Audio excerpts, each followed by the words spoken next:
After every new jihadist attack against the West, politicians reassure us that the atrocity does not represent the true nature of mainstream Islam.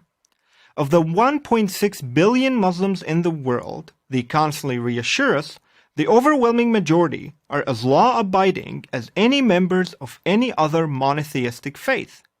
Only a tiny fraction engage in terror, and Islam is a religion of peace.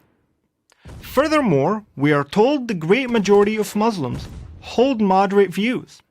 But what does that mean? How moderate are moderate Muslims? Given the threat of radical Islam, it would seem to be a fair question.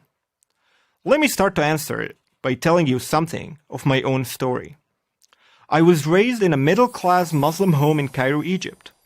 Growing up, I was told, among many other things, the following: that every day that passes on the Islamic nation without a caliphate is a sin, that the failures and miseries of the Muslim world started the moment we Muslims gave up conquests and wars against the infidels, that our prosperity depended on conquering new lands and converting new believers, that anyone who leaves the faith must die. And I also remember how my teachers and my mosque imams reacted to the news of 9/11 when it happened. Joy. My experience was typical, and there is data to prove it.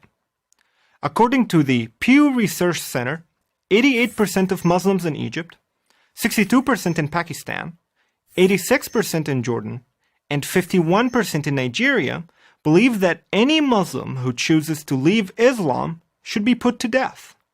Similar, if not identical numbers, are in favor of stoning people who commit adultery, severely punishing those who criticize Muhammad or Islam, and chopping off hands for theft.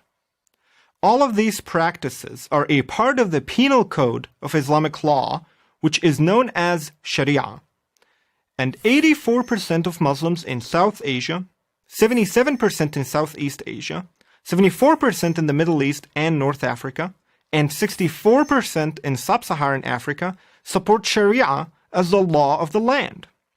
Less drastic, yet significant percentages are to be found even among Muslim communities in the West. So too, most of the world's Muslims believe that any acts of violence against Israel, including suicide bombers in buses and restaurants, are justified. Now, does any of this sound moderate to you? Yet, if anyone raises these inconvenient truths here in the West, he is sure to be called an Islamophobe, a hater of Islam. Again, my own story is instructive.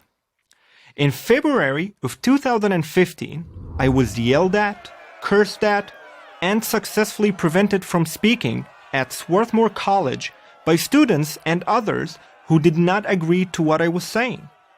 Some of them were Muslim women who fit the image of the unveiled, perfect English-speaking moderate Muslim young woman. Other seeming moderates tried and failed to do the same during my speech at Temple University the next day. Some of them, sadly, were students of journalism. It is not Islamophobic to note the tragic fact that at this time in history, the Muslim world is dominated by bad ideas and bad beliefs. That is why millions of so-called moderate Muslims do not rise up to denounce Islamic terror. Because the word moderate, as we understand it, does not really apply.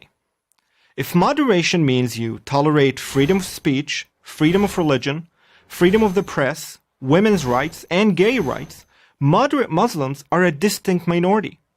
Of course they exist, millions of them, but among believing Muslims, they do not represent anywhere near a critical mass. The values of the West and the values of Islam, as practiced in the Muslim worlds of the Middle East, North Africa, and South Asia, and more in Europe, are not compatible. Western politicians can deny this, but this denial does not change the reality. It is these bad ideas and beliefs that provide the soil in which radical Islam grows. Ignoring this only prevents us from effectively fighting Islamist terror, and at the same time, it hurts those heroic Muslims who really are moderate. Until we begin to tell the truth about Islam, always in respectful language, the only solution to Islamist terror will never take place. That solution is Islam reforming itself. I do believe that reform is possible. It can, of course, only be done from within Islam. The West can be a part of that reform, but only if it faces and tells the truth. The sooner it does so, the better for all of us. I am Hussein Aboubakr for Prager University. To subscribe to our YouTube channel, click here. To help keep our videos free, donate here.